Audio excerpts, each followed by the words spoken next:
پانی لایا جاتا افطاری کے وقت اور کھانا آتا، پیالہ منہ کی طرف لے کے جاتے، چیخ لگتی، رونا آتا، چھوڑ دیتے اور پانی کو دیکھ کے کہتے تیرے لیے میرا علی اصغر تڑپا تھا، تیرے لیے سکینہ چیخی تھی، تیرے لیے میرے بھائی علی اکبر ترسے تھے، یہ کہتے ہوئے بے ہوش ہو جاتے۔ آپ ایک ایک فتوے پر حنیف قریشی کی یہ مجلسیں رکھیں، دوسری طرف اشیاء امام احمد رضا خان فاضل بریلوی رحمۃ اللہ علیہ کے یہ فتاوی جات رکھیں، تو آپ کو پتہ چلتا جائے گا کہ یہ شمشیر آخر کر کیا رہی ہے کہ رافضیوں کے ساتھ مسلمانوں والے معاملات نہیں کرنے چاہیے، کر ہی نہیں سکتے، حلال ہی نہیں ہے، درست ہی نہیں ہے، جائز ہی نہیں ہے۔ اور پھر فرمایا جو سنی رافضیوں کے ساتھ یہ میل جول کرے، لین دین کرے، کھانا پینا کرے، ان کے ساتھ اس طرح کے معاملے کرے، تو آپ فرماتے اس سنی کے ساتھ بھی میل جول نہیں رکھنا چاہیے اور اس کے ساتھ سلام و دعا بھی حرام ہے۔ بالفرض اگر مان لیا جی آپ نے توبہ کر لی، ٹھیک ہے آپ کے معاملے ختم، تو بھی سائیڈ پہ ہو جائیں۔ محترم سامعین حضرات، مسٹر حنیف قریشی صاحب خود کو اہل سنت کا بڑا ذمہ دار بلکہ ٹھیکے دار مفتی اور مناظر گردانتے ہیں۔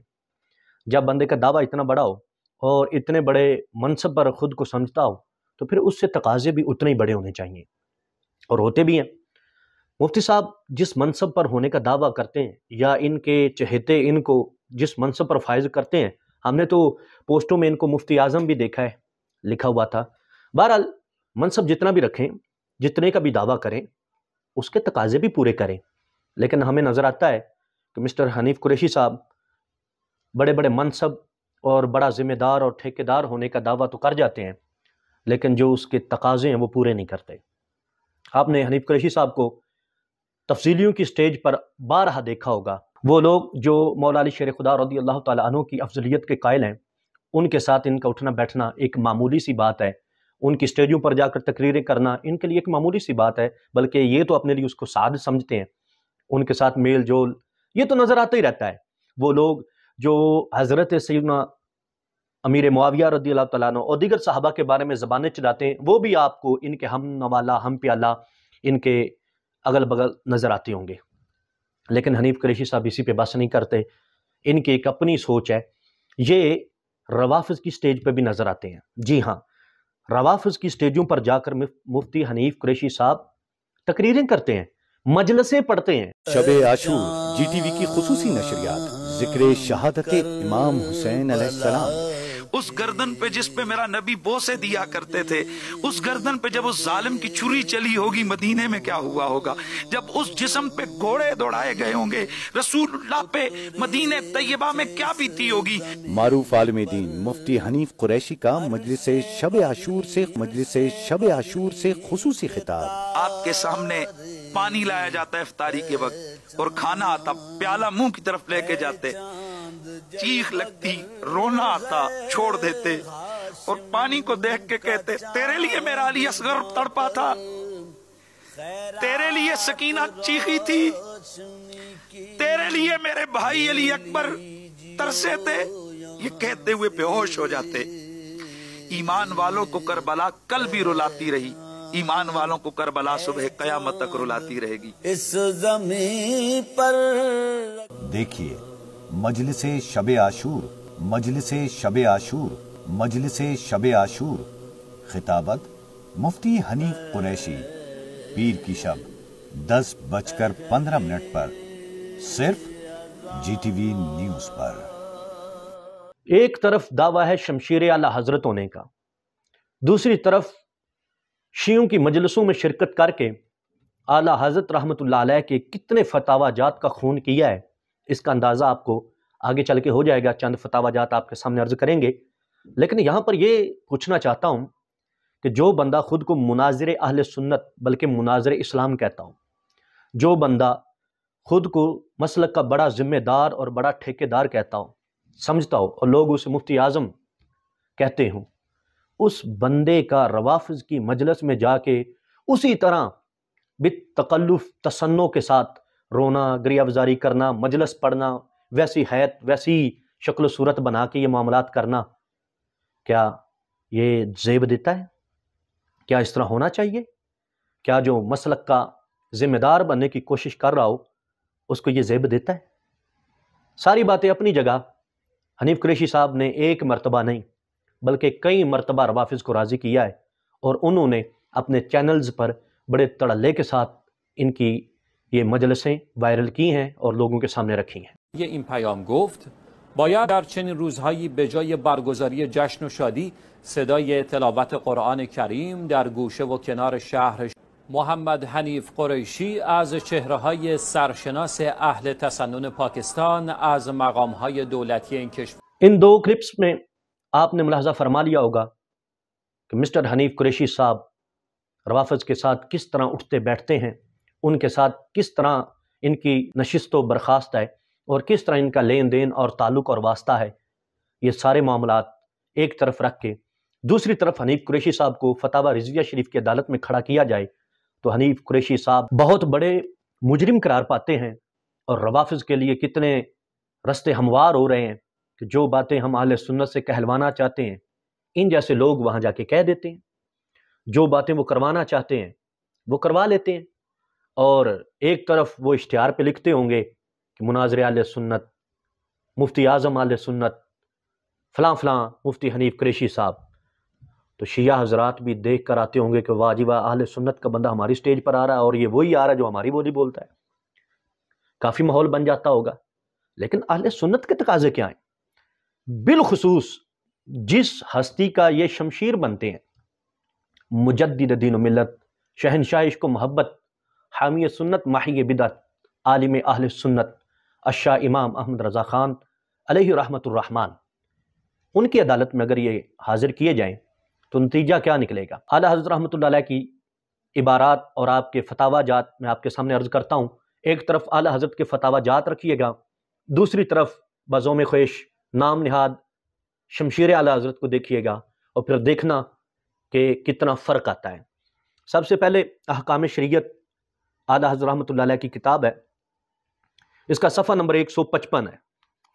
اعلیٰ حضرت رحمۃ اللہ علیہ سے سوال ہوا کہ رافضیوں کی مجلس میں مسلمانوں کا جانا کیسا ہے، وہاں پر جا کر ان کا مرثیہ سننا، وہ جو کچھ بیان کرتے ہیں وہ سننا، اور پھر آگے جا کے پوچھا گیا کہ محرم الحرام میں سیاہ کپڑے پہننا، سبز کپڑے پہننا، اس کا کیا حکم ہے؟ تو میرے امام الشاہ امام احمد رضا خان علیہ رحمت الرحمن نے ارشاد فرمایا کہ رافضیوں کی مجلس میں، شیعوں کی مجلس میں جانا حرام ہے، اور اس مجلس کو سننا حرام ہے۔ اور پھر آگے لکھا کہ یہ جو سیاہ کپڑے پہنتے ہیں یہ سوگ کی علامت ہے، اور سوگ حرام ہے، اور پھر یہ رافضیوں لائنوں کا شعار ہے، یہ ان کی علامت ہے۔ تو یہ فتویٰ اعلیٰ حضرت رحمۃ اللہ علیہ کا۔ لیکن دوسری طرف حنیف قریشی صاحب ان کی مجلس میں بھی گئے ہیں، ان جیسے کپڑے بھی پہنے ہیں اور ان جیسی باتیں بھی کی ہیں، بالخصوص محرم الحرام میں۔ اسی طرح اسی احکام شریعت میں دوسرے مقام پر صفحہ نمبر 174 ہے۔ اعلیٰ حضرت رحمۃ اللہ علیہ سے سوال ہوا کہ رافضیوں کے یہاں محرم میں ذکر شہادت کے لیے جانا، جو شہداء کے وہاں پر مسائب بیان کیے جاتے ہیں، جو معاملات کیے جاتے ہیں، وہ سننے کے لیے جانا کیسا؟ تو امام اہل سنت نے فرمایا حرام ہے، جو جس کے پاس جاتا وہ اسی جیسا ہو کے رہ جاتا ہے۔ اور پھر آپ نے وہ حدیث شریف نقل فرمائی، من کسر سواد قوم فہو منہم، جو بندہ کسی قوم کی کثرت کا سبب بنتا ہے وہ انہی میں سے ہوتا ہے۔ حنیف قریشی کے جانے کی وجہ سے ظاہری بات ہے لوگ سننے آئے، دیکھنے آئے کہ اہل سنت کا بندہ ہے، کیا آ کے بیان کرتا ہے، اور وہ ظاہری بات ہے ہمارے پاس آ رہا ہے تو ہماری باتیں کرے گا، تو کثرت تو ہوئی۔ تو جس بندے کے جانے کی وجہ سے کثرت ہو وہ انہی میں شمار ہوتا ہے۔ تیسرے نمبر پر اعلیٰ حضرت رحمۃ اللہ علیہ کا ایک اور فتویٰ اسی احکام شریعت میں موجود ہے۔ آپ ایک ایک فتوے پر حنیف قریشی کی یہ مجلسیں رکھیں، دوسری طرف الشاہ امام احمد رضا خان فاضل بریلوی رحمۃ اللہ علیہ کے یہ فتاوی جات رکھیں، تو آپ کو پتہ چلتا جائے گا کہ یہ شمشیر آخر کر کیا رہی ہے۔ پھر اعلیٰ حضرت رحمۃ اللہ علیہ سے سوال ہوا، یہ صفحہ نمبر 204 پر، کہ رافضیوں کے ساتھ ملنا جلنا، ان کے ساتھ کھانا پینا، ان کے ساتھ لین دین کرنا کیسا ہے، اور جو سنی ہو کر رافضیوں کے ساتھ لین دین کرے، ان کے ساتھ تعلق رکھے، ان کے ساتھ وابستگی رکھے، ان کے ساتھ اس کے معاملات چلتے ہوں، تو اس کا کیا حکم ہے؟ تو آپ نے فرمایا کہ رافضیوں کے ساتھ مسلمانوں والے معاملات نہیں کرنے چاہیے، کر ہی نہیں سکتے، حلال ہی نہیں ہے، درست ہی نہیں ہے، جائز ہی نہیں ہے۔ اور پھر فرمایا جو سنی رافضیوں کے ساتھ یہ میل جول کرے، لین دین کرے، کھانا پینا کرے، ان کے ساتھ اس طرح کے معاملے کرے تو آپ فرماتے اس سنی کے ساتھ بھی میل جول نہیں رکھنا چاہیے اور اس کے ساتھ سلام و دعا بھی حرام ہے، یعنی اس سنی کا بھی بائیکاٹ ہونا چاہیے۔ تو جناب والا آپ تو اہل سنت کے ٹھیکیدار بنتے ہیں نا، مناظر بنتے ہیں نا، تو آپ جدھر جا رہے ہیں میرے امام فرما رہے ہیں پھر ادھر ہی رہو۔ اہل سنت پھر تم سے سلام دعا بھی نہیں کر سکتے، اور جو لوگ اعلیٰ حضرت الشاہ امام احمد رضا خان فاضل بریلوی رحمۃ اللہ علیہ کی تعلیمات پر عمل پیرا ہونے کا دعویٰ کرتے ہیں، پھر سوچ لیں کہ ہم بلا وجہ ان کو رافضی نہیں کہتے، ہم بلا وجہ ان کو یہ نہیں کہتے کہ یہ شیعوں کے پالتو ہیں یا شیعوں کی پھینکی ہوئی ہڈیاں چوستے ہیں۔ ہمارے پاس اکابرین کی عبارات موجود ہیں اور دوسری طرف ان کے کرتوت موجود ہیں۔ جب ہم ان کو اکٹھا کر کے دیکھتے ہیں جو نتیجہ نکلتا ہے وہ ہم ان کے سامنے عرض کر دیتے ہیں۔ یہ 3 فتاوی جات، 3 احکام میں نے احکام شریعت سے عرض کر دیے۔ اب آئیں اعلیٰ حضرت رحمۃ اللہ علیہ کے فتاوی جات کی طرف۔ تو فتاوی رضویہ شریف کی 21 نمبر جلد میں صفحہ نمبر 184 پر ایک فتویٰ موجود ہے۔ اعلیٰ حضرت امام احمد رضا خان فاضل بریلوی رحمۃ اللہ علیہ سے پوچھا گیا شیعہ قوم سے سنی کہاں تک شریک ہو سکتے ہیں، یعنی چند سوال پوچھے گئے، اس میں تیسرا سوال یہ تھا کہ شیعوں کے ساتھ سنی کہاں تک شریک ہو سکتے ہیں کہ مشترکہ یہ کام کر لیں۔ تو اعلیٰ حضرت رحمۃ اللہ علیہ نے ارشاد فرمایا کہیں تک بھی نہیں، شیعوں کے ساتھ رافضیوں کے ساتھ مل کر شراکت میں مشترکہ سنی کو کوئی کام کرنے کی اجازت نہیں ہے۔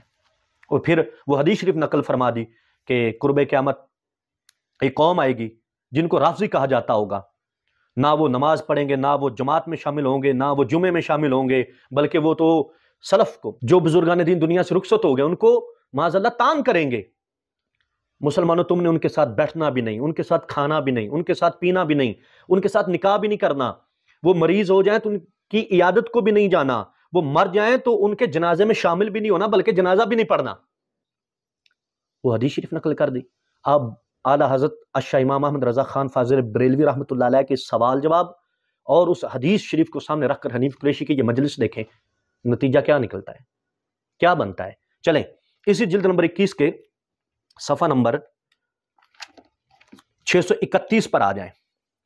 اعلیٰ حضرت الشاہ امام احمد رضا خان فاضل بریلوی رحمۃ اللہ علیہ سے یہی پوچھا گیا کہ روافض کے ساتھ کسی ایک جگہ اکٹھے ہو کر کھانا پینا کرنا اور ان کے ساتھ معاملات چلانا یہ کیسا ہے؟ تو آپ نے ارشاد فرمایا کہ مسلمانوں کو یہ زیب نہیں دیتا، ایسا نہیں کرنا چاہیے، دوستانہ شریک نہیں ہونا چاہیے۔ اب ایک طرف ہم فتاوی جات کو دیکھتے ہیں، دوسری طرف حنیف قریشی صاحب کی ان مجلسوں کو دیکھتے ہیں تو پتہ چلتا ہے کہ یہ تو اعلیٰ حضرت الشاہ امام احمد رضا خان فاضل بریلوی رحمۃ اللہ علیہ کا فقط نام استعمال کرتے ہیں۔ لگیا تو میں 1-2 فتاوی جات اور آپ کے سامنے عرض کر دیتا ہوں، بات تھوڑی طویل تو ہو رہی ہے لیکن یہ ضروری ہے کہ میں چند چیزیں عرض کر دوں کہ امام احمد رضا خان فاضل بریلوی رحمۃ اللہ علیہ کا نام کون استعمال کرتا ہے اور آپ کے احکام جو آپ نے قرآن و حدیث کا نچوڑ نکال کے دیا ہے اس پہ عمل کون کرتا ہے۔ یہ فتاوی رضویہ شریف کی 23 نمبر جلد ہے، اس کا صفحہ نمبر 756 ہے۔ میرے امام سے پوچھا گیا کہ رافضیوں کی مجلس میں مسلمانوں کا جانا، مرثیہ سننا، ان کی نیاز وغیرہ لینا، اس کے بارے میں کیا حکم ہے؟ تو آپ نے فرمایا جانا اور مرثیہ سننا حرام ہے، اور پھر آگے پھر ساری تفصیل بیان فرمائی۔ بالخصوص اسی 23 نمبر جلد کے صفحہ نمبر 757 پر جو فتویٰ شریف موجود ہے وہ ملاحظہ فرمانے والا ہے۔ 757 پر سوال موجود ہے جو مسلمان سنی مذہب حنفی کا پابند ہو وہ شیعوں کی مجلسوں میں شرکت کرے اور ان کے جلوس کا انتظام کرے، تو اس طرح پوچھا گیا کہ اس کے بارے میں کیا حکم ہے۔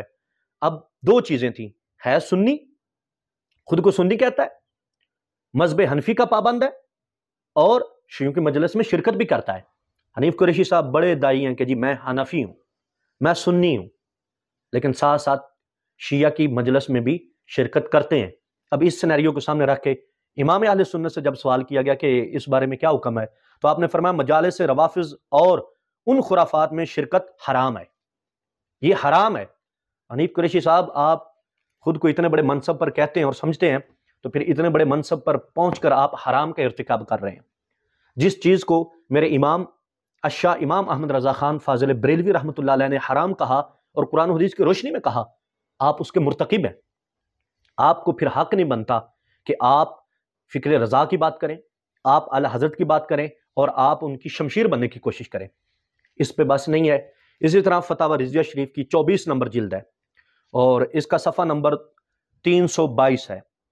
میرے امام سے یہی سوال ہوا، اسی طرح کے ملتے جلتے سوال ہوتے رہے کہ روافظ کی مجلس میں جانا، شیعہ سادات کے ساتھ تعلق رکھنا اور ان کے ساتھ اٹھک بیٹھک کرنا، اس کا کیا حکم ہے؟ تو میرے امام نے فرمایا ان کی مجالس میں جانا مطلقاً حرام ہے، مطلقاً حرام ہے۔ اب آپ خود سمجھ سکتے ہیں، المطلق یجری علی اطلاقہ ہی۔ بہرحال اسی فتاوی رضیہ شریف کی جلد نمبر 24 کے صفحہ نمبر 526 پر ایک فتویٰ موجود ہے، یہی بات اعلیٰ حضرت الشاہ امام احمد رضا خان فاضل بریلوی رحمۃ اللہ علیہ سے ایک سوال ہوا کہ شیعوں کی مجلس میں جانا اور وہاں جا کر سارے معاملات کرنا، شرکت کرنا، اس کے بارے میں کیا ارشاد فرماتے ہیں؟ تو آپ نے فرمایا حرام ہے، اور پھر آگے وہ حدیث شریف پھر نقل فرما دی، من کسر سواد قوم فہو منہم، جس نے کسی قوم کا تشخص کثیر بنایا وہ ان میں کا ہے، یعنی جو جس قوم کے ساتھ مل کے ان کی کثرت کا سبب بنتا ہے وہ انہی میں شمار ہوتا ہے۔ تو حنیف قریشی صاحب مجلس میں جاتے ہیں، مجلس میں پڑھتے ہیں،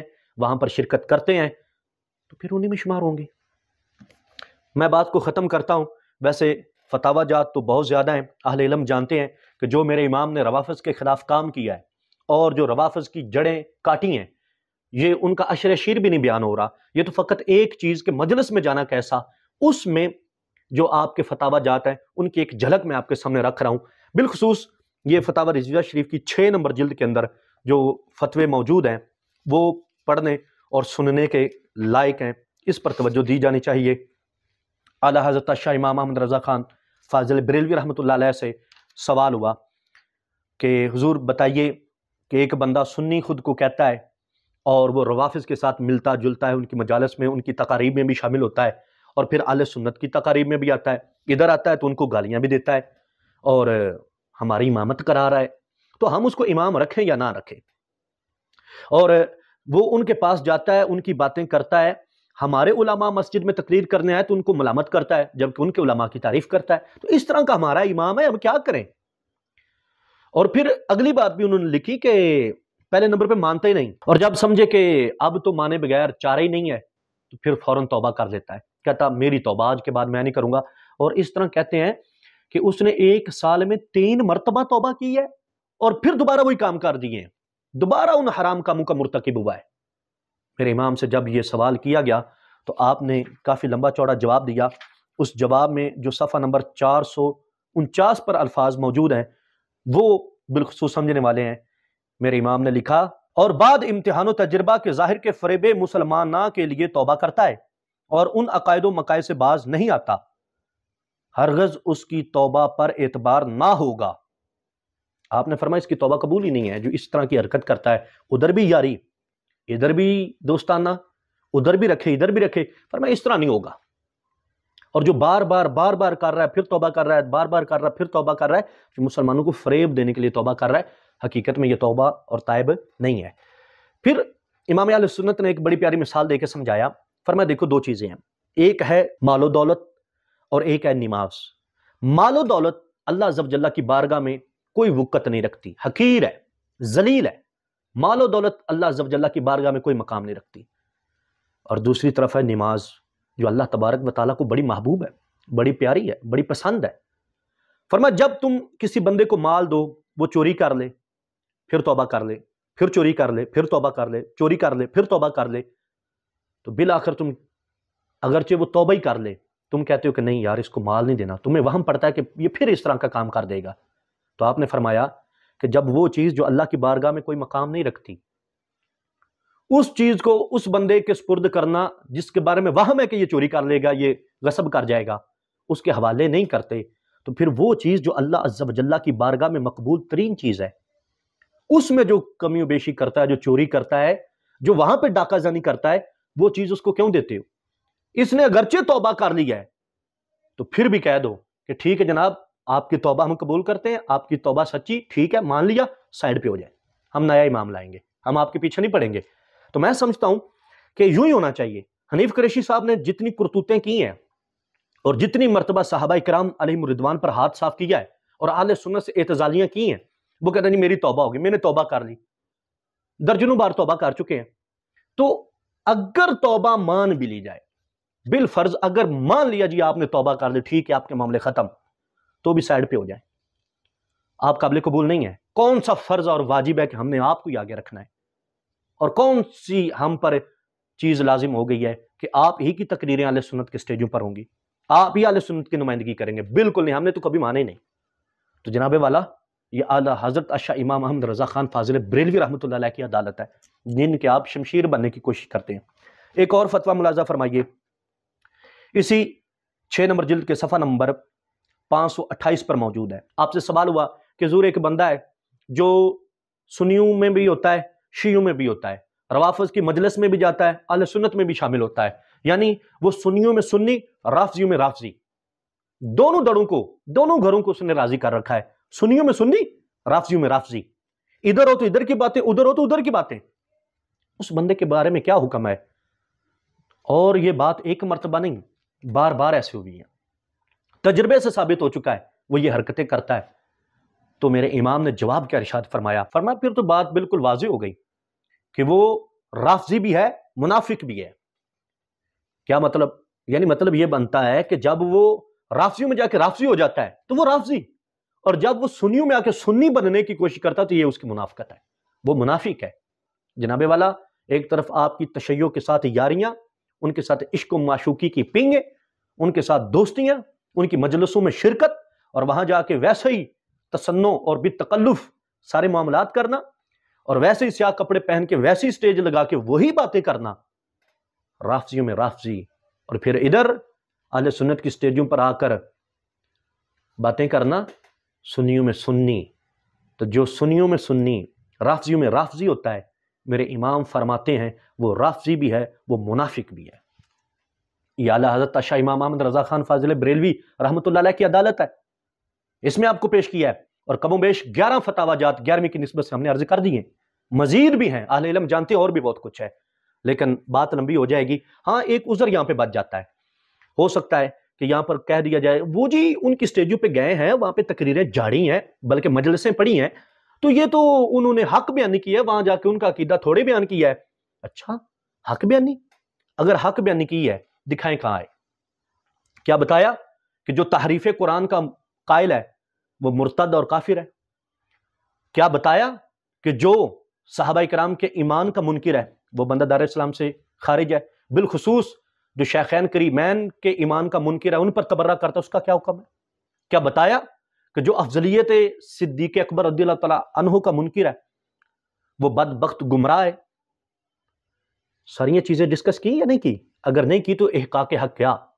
وہاں پر صحابہ کی عدالت پر بات کی، قرآن کی ثقافت پر بات کی، نبی علیہ الصلوۃ والسلام کے نبی ہونے پر بات کی، ان کو بتایا یہ جو بلنڈر چھوڑا جاتا ہے کہ جبرائیل وحی لے کے حضرت علی کی طرف آئے تھے، ان سے غلطی ہوگی، سرکار کی طرف چلے گئے، یہ کہاں تک جاتا ہے؟ یہ ذکر کیا؟ نہیں کیا، بلکہ رو رو کے جس طریقے سے جو روایتیں وہ بیان کرتے اسی طریقے سے وہ روایتیں انہوں نے بیان کی ہیں۔ پانی لایا جاتا ہے افطاری کے وقت اور کھانا آتا، پیالہ منہ کی طرف لے کے جاتے، چیخ لگتی، رونا آتا، چھوڑ دیتے، اور پانی کو دیکھ کے کہتے تیرے لیے میرا علی اصغر تڑپا تھا، تیرے لیے سکینہ چیخی تھی، تیرے لیے میرے بھائی علی اکبر ترسے تھے، یہ کہتے ہوئے بے ہوش ہو جاتے۔